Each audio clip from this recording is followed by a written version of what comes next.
हामीले चाहिँ जब 2 कट्ठा जतिको जमिनमा चाहिँ खुर्सानी लगाएको थियौँ अनि आज चाहिँ हामीले चाहिँ गर्न लागेको 3 दिन भइसकेको थियो अनि आज हामी चाहिँ जसरी पनि गर्नु सक्ने पर्ने थियो र आज चाहिँ हामी चाहिँ बिहानै लाग्न थाल्छौँ अनि हाम्रो यतातिर चाहिँ तोरी पनि जागिसकेको रहेछ अनि हामी चाहिँ सबै बुवा मम्मी म लगाएर हामी चाहिँ गर्न थाल्छौँ अनि गर्न थालिसकेपछि चाहिँ हामीले लगभग 3-4 घण्टा पछि खाना खानु अगाडि चाहिँ यति गराइसक्छौँ अनि हामी चाहिँ खाना खान्छौँ अनि आज चाहिँ हामी चाहिँ रेस्ट नगरेर सिधै बाहिरतर्फ आउँछौँ खानासाना नखाएर अनि चाहिँ नास्ता खाने टाइम हुन्छ मम्मी चाहिँ नास्ता खाने के खाने होला भनेर चाहिँ भन्नुहुन्छ र त्यहाँ चाहिँ अमिलो रहेछ म चाहिँ पहिला अमिलो गराउन थाल्छु अनि गराउन नजाने चाहिँ म चाहिँ लास्टमा चक्कुले काट्दै गराउँछु र अनि त्यसमा चाहिँ नुन खुर्सानी चिनी मिसाउँछु र अनि मैले चाहिँ लग्छु अनि हामी चाहिँ त्यो खाइसकेपछि फेरि काममा लागिहाल्छौँ किनभने आज जसरी पनि सक्नुपर्ने थियो र अनि आज हामी चाहिँ अनि काम गरिसकेपछि लगभग हामी चाहिँ 3-4 घण्टा पछि फेरि हामी चाहिँ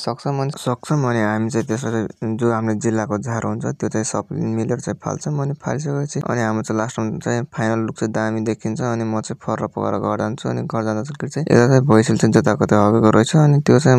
मैले फेरि उठाउँछु र उठाइसकेपछि फेरि भर्मी कम्पोस्टमा हालिदिन्छु। आजको दिन चाहिँ यसरी बित्यो। यदि भिडियो मन पर्यो भने लाइक र सब्स्क्राइब गर्न चाहिँ नबिर्सिनु होला।